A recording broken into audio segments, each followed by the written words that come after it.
Over caution. Some people never will have much. They're too cautious. Now, you can also be too reckless, but you can also be too cautious. This is called the timid approach to life. And my caution was always the risk. Risk used to drive me right up the wall. I used to say, what if this happens? It's called the language of the poor. What if this happens? And on top of that, if this was to happen, look at the fix I'd be in. I better not try. I could always ace myself out. Then I'll tell you what changed my whole life when I finally discovered it's all risky. The minute you were born, it got risky. If you think trying is risky, wait till they hand you the bill for not trying. If you think investing is risky, wait till you get the tab for not investing. See, it's all risky. Getting married is risky. Having children is risky. Going into business is risky. Investing your money is risky. It's all risky. I'll tell you how risky life is. You're not going to get out alive. That's risky. The Englishman says, well, if that's the way it's going to work out, let's give it a go. Right, that's what it's for. Give it a go. Somebody says, yeah, but I'm looking for safety and security. Fine, then huddle in a corner. We'll cover you with a sheet, bring you 3 meals a day. And we'll protect you, feed you, look after you, care for you. We won't let anything happen to you. And you'll probably live to be 100. The guy said, well, yeah, I'd live to be 100. But what a way to live. Right. What a way to live, safe and secure. Don't ask for security. Ask for adventure. Better to live 30 years full of adventure than 100 years safe in the corner. And see, it's not important how long you live. What's important is how you live. Here's the next attitude disease. We're almost through with this motley list. In fact, we're almost through. Hang on. The next one is pessimism. Pessimism, the deadly disease of always looking on the bad side, the problem side, the difficult side, checking all the reasons why it can't be done. The poor pessimist leads an ugly life. He doesn't try to figure out what's right. He tries to figure out what's wrong. He doesn't look for virtue. He looks for faults. And when he finds them, he's delighted. How ugly. This is the poor guy who looks through the window, doesn't see the sunset. He sees the specks on the window.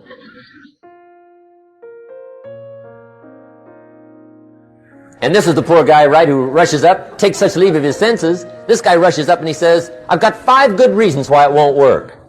He's so dumb he doesn't know all he needs 1. He's got 5.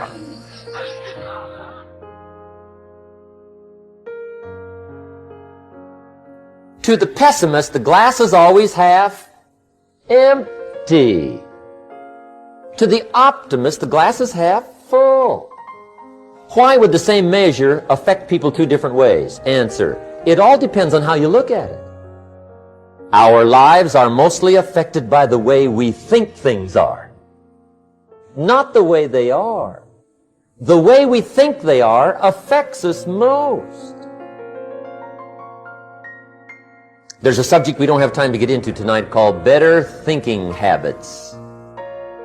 One of the major things Shove taught me when I met him, he said, poor thinking habits keeps most people poor.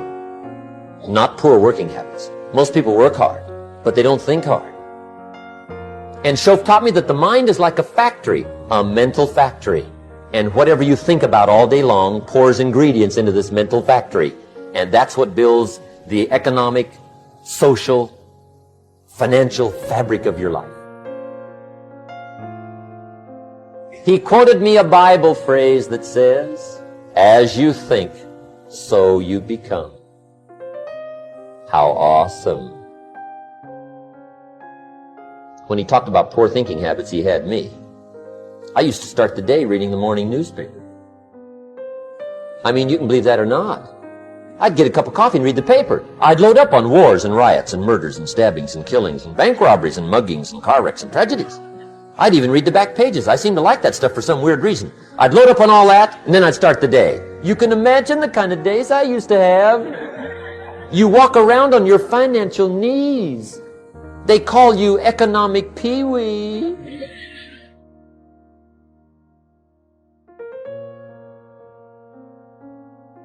The guy says, I want to be a great leader. Wonderful. The first thing we do is follow him to his house. When we get there, we walk in and check his library. Number one. Somebody says, well, why check his library? The reason is because what a man reads pours massive ingredients into his mental factory, and the fabric of his life is built from those ingredients. You would not believe what some people have got in their house to read. You would not believe. One of the best dressed up words I know for a lot of it is trash. Can you imagine dumping a barrel of trash into this mental factory every day and coming out with a rich, dynamic, positive life? It can't be done. You might as well try making a cake with cement. The kids back in Danbury, Connecticut, high school, they're asking me questions one day. I'm talking to the kids. Kids got good questions these days. One of them said to me, Mr. Rohn, how do you build the good life? I said, it's simple. It's not easy, but it's simple. Here's how you build anything. Select the right ingredients, keep out the wrong ingredients, and it starts with thought. Everything starts with thought. So you must be wise and careful what you think about, because that starts everything. You got to be wise and careful. I asked the kids, what would happen if somebody dropped sugar in my coffee? They said, well, you'd be okay. I said, what if somebody dropped strychnine in my coffee? They said, well, you'd be dead. I said, correct. Lesson one. Life is both sugar and strychnine. You gotta be careful. I said, what if my worst enemy drops in the sugar? They said, will you be okay? I said, what if my best friend, even by accident, drops in the strychnine? They said, well, you'd be dead. I said, correct. Lesson two. Watch your coffee.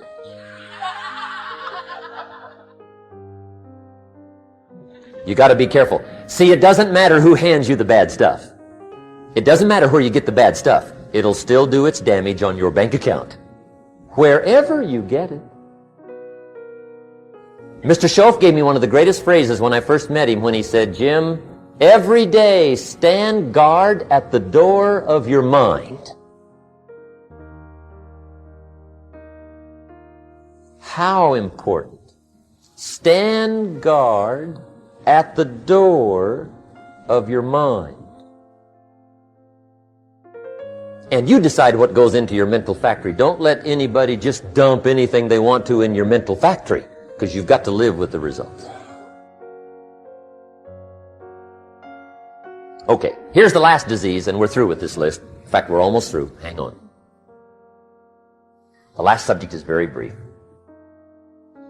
The last disease, but this one is deadly.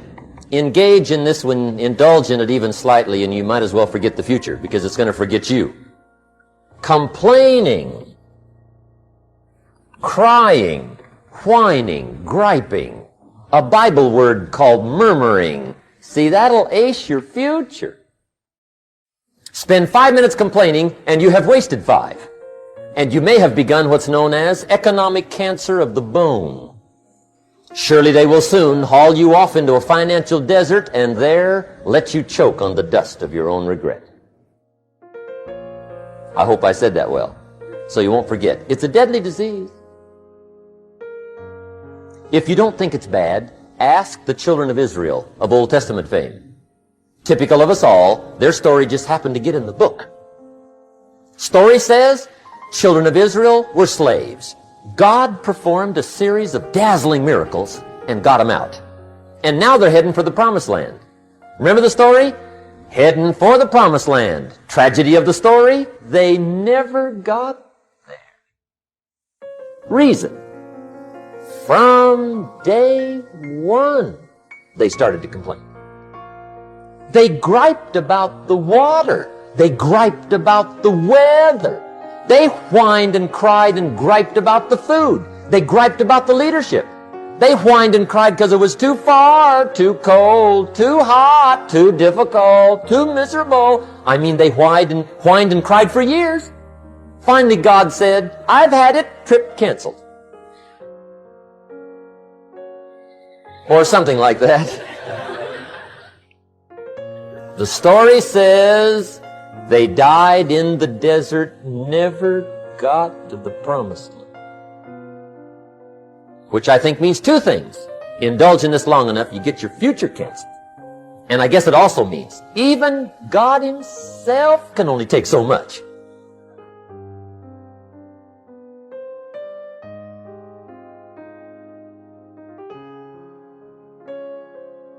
Just be on the lookout of the things that can destroy all the good you start. The war is on.